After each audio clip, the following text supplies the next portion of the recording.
Meus queridos irmãos e irmãs, hoje nós estamos celebrando o Domingo de Ramos e da Paixão do Senhor. Antigamente, lá no início da igreja, em alguns lugares, porque não havia uma uniformidade nas celebrações, mas em alguns lugares, só se celebrava a Eucaristia no domingo. E por isso o Domingo de Ramos, ele é como um resumo de toda a Semana Santa. Nesse domingo, se lê, até hoje, se lê o Evangelho da entrada de Jesus em Jerusalém e também o Evangelho da Paixão, esperando que no próximo domingo se leia o Evangelho da Ressurreição. É um resumo, não é? Depois as celebrações foram se incrementando, sobretudo depois da paz, quando terminaram as perseguições oficiais do Império e começaram a se espalhar por toda a igreja as celebrações que eram feitas em Jerusalém, na Basílica do Santo Sepulcro. E essas são as celebrações que nós fazemos durante toda a Semana Santa. E inicialmente, então, nós temos o Evangelho da entrada de Jesus em Jerusalém. Jesus, quando entra em Jerusalém, montado num burrinho, talvez para nós é uma imagem conhecida da catequese, não é? Algo que nos é mais ou menos familiar. Mas para um judeu era uma senha. Eles entendiam imediatamente que aquele homem entrando num burrinho e sendo aclamado com ramos era a figura da profecia do profeta Zacarias, que dizia que o Messias do Antigo Testamento é a promessa do novo rei de Israel, o descendente de Davi, aquele que traria a paz, muitas vezes entendida como uma paz que viria pelo meio militar, pela guerra, por um governador militarmente forte, não é? Pois bem, aquelas profecias do Messias do Antigo Testamento, tinha uma que desafinava, que destoava das demais. E era justamente a profecia de Zacarias, que falava do Messias, mas dizia que esse Messias viria humilde, sentado ou montado, melhor dizendo, num jumentinho, num burrinho, não é? E esse rei Messias, anunciado por Zacarias, não era entendido pelos doutores da lei. É muito interessante ler os comentários rabínicos da época de Jesus sobre essa passagem do profeta Zacarias. Os rabinos, os mestres, tinham dificuldade de poder explicar essa passagem, como ela se encaixava nas esperanças de Israel. Pois assim Jesus entrou, e assim deu ele o sentido definitivo a essa passagem do profeta Zacarias. Eis que vem o teu rei, humilde, montado num jumentinho, potro de jumenta. É o que diz o profeta Zacarias, e nós entendemos com Jesus, não é? E quando nós colocamos um pouco para a nossa vida, não é? Esse tema da entrada de Jesus em Jerusalém, nosso Senhor nos exorta à humildade. É muito interessante nós entendermos a figura do jumentinho, não é? Porque parece no início do Evangelho que ele é o personagem principal. Fala até da mãe dele, né? Só falta falar a medida, se ele era cor do burro quando foge ou cor do burro quando volta, né? Ninguém sabe, podia colocar, né? Qual é a cor do jumentinho de Jesus? Ninguém sabe a cor do jumentinho de Jesus. Mas parece que ele é o personagem principal no início, e logo depois nós vemos que não. O personagem principal é aquele que monta o jumentinho. Segura aí, minha filha. É aquele que monta o jumentinho, né? E entra em Jerusalém. Nós muitas vezes também somos esse jumentinho de Jesus. Em que sentido? No sentido de que nós levamos o Senhor. Não somos nós o Cristo, mas levamos o Cristo, né? Mas o bando de burrinho e burro, né? Quando a gente acha que é com a gente, fizeram um monte de coisa, a gente pensa, é para mim. Não, não é para você. Às vezes o jumento podia pensar isso, né? Quando ele estava entrando em Jerusalém, ele olhava aquela festa e falava, olha como o povo gosta de mim, né? Nada. É para Jesus, né? E o contrário também é verdadeiro. Se jogam pedra no jumento, né? Se batem nele, se querem expulsar ele da cidade, não é por causa dele, mas é por causa de Jesus. Nós precisamos ter isso muito dentro do nosso coração, sabe? Porque a gente tem às vezes a mania de nos colocar no centro e achar que a gente é o centro do universo, e nós não somos. Nós somos muito periféricos. Não somos a solução de nada.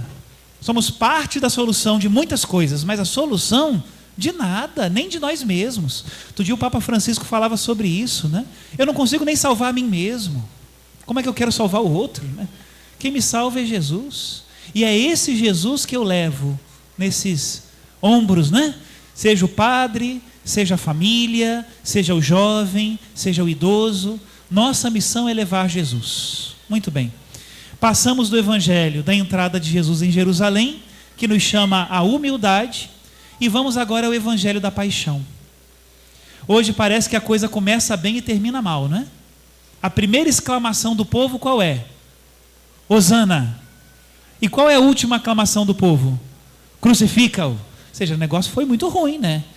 Aí não teve progresso, pelo contrário, teve retrocesso. E às vezes nós somos tentados a pensar que Jesus só é triunfante quando entra em Jerusalém aclamado pelos ramos, né? Ou então que ele é triunfante só quando ele ressuscita, sai do túmulo ao terceiro dia. Mas esquecemos que a nossa fé nos ensina que Jesus é triunfante sobretudo na cruz. Como é que as pessoas cantam, não é? Vitória, tu reinarás, ó cruz, tu nos salvarás. A cruz é o trono do nosso rei. Foi nela que ele se sentou para julgar o mundo.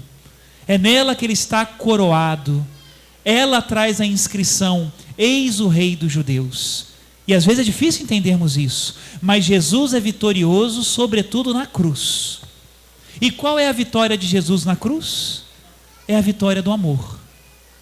E nós não podemos esquecer que essa é a mensagem da Semana Santa. São Pedro diz na sua primeira carta: Cristo padeceu por nós, para que sigamos o seu exemplo. Acusado não abriu a boca, perdoava. Leiam depois lá a primeira carta de São Pedro.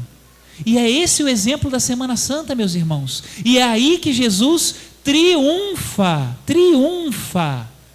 Muitas pessoas que não conhecem Jesus, que veem Jesus só no rótulo e na capa, mas não conhecem o interior, o conteúdo, vão dizer o quê? Que a Sexta-feira Santa foi um assassinato. Mataram um homem bom. Assassinaram o rei, ou o suposto rei, ou o pretenso rei. E não é nada disso. Nós na Sexta-feira Santa não recordamos um assassinato. Nós na Sexta-feira Santa recordamos uma entrega de amor. Se lembrem o que Jesus diz no Evangelho? Ninguém tira a minha vida, eu a entrego livremente. E é por isso que nós celebramos o sacrifício, a entrega, a generosidade de Jesus por amor. E esses são os passos que nós temos que cumprir. É aí que precisamos seguir.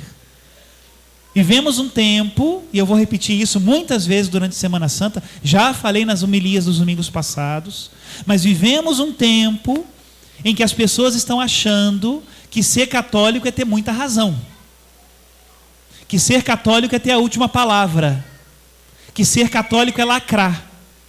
E não é isso. Ser católico é amar demais, é ser muito amor. Quando cala a palavra de Jesus, permanece o seu gesto. E a cruz para nós não é uma condenação, um assassinato. A cruz para nós é um sinal de amor. Deus tanto amou o mundo que entregou o seu Filho, para que todo aquele que nele creia não pereça, mas tenha vida eterna. E por que é uma entrega de amor? Quem matou Jesus? Vocês sabem quem foi? Podíamos fazer assim uma espécie de vestibular, não é? Marque a casinha. Quem matou Jesus? Primeiro candidato: os fariseus. O evangelho inteiro os fariseus procuravam pegar Jesus numa palavra. Colocavam ele à prova, colocavam armadilhas. Até mesmo uma mulher que ia ser apedrejada se transformou numa ocasião para tentar pegar Jesus numa palavra. Tentaram de todo jeito e um dia conseguiram. Foram os fariseus que mataram Jesus. Podemos colocar na primeira casinha da possibilidade, né? Quem matou Jesus? A inveja dos fariseus, primeiro ponto. Não, quem foi que matou Jesus? Não foram os fariseus? Padre, você não lembra? Quem matou Jesus foi a ganância pelo dinheiro. Quem matou Jesus foi Judas, por 30 moedas de prata. Todo mundo sabe que foi Judas que o entregou. O culpado da morte de Jesus foi Judas. Tem algumas cidades por aí até que fazem uns bonecos de Judas e mete o cacete no pobre do Judas. Não é assim? Malha o Judas, né? Porque a culpa é dele, padre. A culpa é dele. O senhor não sabia. Segunda casinha, Judas. E bom candidato. Esse é um grande candidato. Terceira casinha. Terceira casinha é o Sinédrio, né? Aquele tribunal. Se lembrem daquele tribunal? Um tribunal organizado de noite, com testemunhas compradas, com pessoas que já tinham condenado antes de ouvirem o acusado. A sentença já tinha sido dada antes dos juízes se reunirem. O que matou Jesus foi a corrupção, que não enfrenta o mal, mas é conivente com o mal. Foi a corrupção que matou Jesus. Foi o Sinédrio. Terceira casinha. Quarta casinha. Foi Herodes. Pouca gente lembra do Herodes, né? Jesus primeiro foi a Pilatos. Pilatos falou: o negócio não é comigo, manda para o Herodes. Aí foram para o Herodes. Chegaram no lugar onde ele, Herodes, rei da Judéia, só de aparências, muita púrpura, muito prazer, mas pouco poder, de um homem que só pensava em si mesmo. Foi o egoísmo que matou Jesus. Herodes poderia ter soltado Jesus e não soltou. Culpa de Herodes. Próxima opção. Não, padre, não foi Herodes. Nem aparece direito no Evangelho. Não aparece nem no credo. Quem aparece no credo é Pilatos. Está escrito, padre, quem matou Jesus foi Pilatos. Padeceu sob Pôncio Pilatos. E quem foi? Foi a covardia. Foi a omissão. O senhor se lembra que Pilatos lavou as mãos? Pois é, ele era o único que tinha chance de liberar Jesus e liberou Barrabás. Bota Pilatos também como opção, padre. Coloco, está lá. Ué, mas não foi Pilatos que pediu que Barrabás saísse. Quem foi que pediu? Foi o povo. Claro, padre, é o povo. Foi o povo que matou Jesus. E olha que até o final ficou duro. Falou que o sangue dele caia sobre nós e nossos filhos.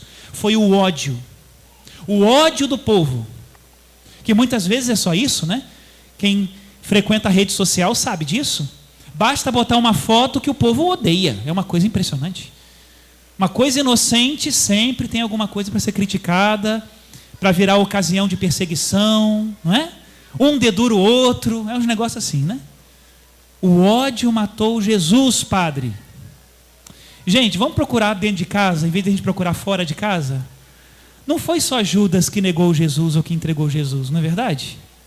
Quem foi que negou Jesus 3 vezes? A culpa é de Pedro.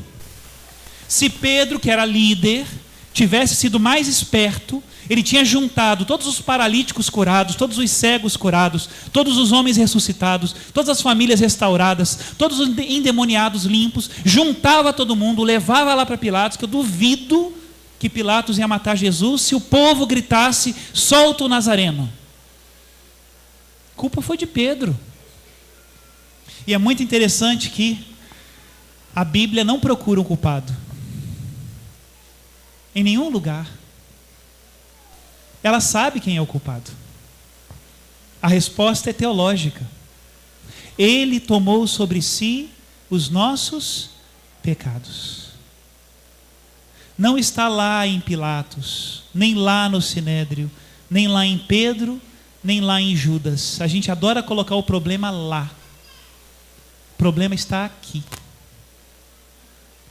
É a minha omissão, é a minha covardia, são os meus interesses, é a minha corrupção, onde eu aceito a verdade até ponto, mas depois do ponto, se mexe com a minha rotina, se mexe com os meus pecados, se mexe com os meus hábitos, se mexe com o meu dinheiro, se mexe com os meus prazeres, aí eu já não aceito a verdade. E por causa disso, matamos Jesus. E por isso nós entendemos que ele se entregou por amor. Aquilo que se pode fazer para defender a verdade nas últimas consequências, ele entregou a vida. E qual é o chamado que Jesus nos faz? Que nós também entreguemos a vida. Não esperemos agradecimentos, nem sempre vão vir. Não esperemos compreensão, nem sempre vai chegar. Não esperemos justiça, porque a justiça aqui é muito provisória. Não esperemos isso. Mas nós precisamos amar. É o único mandamento.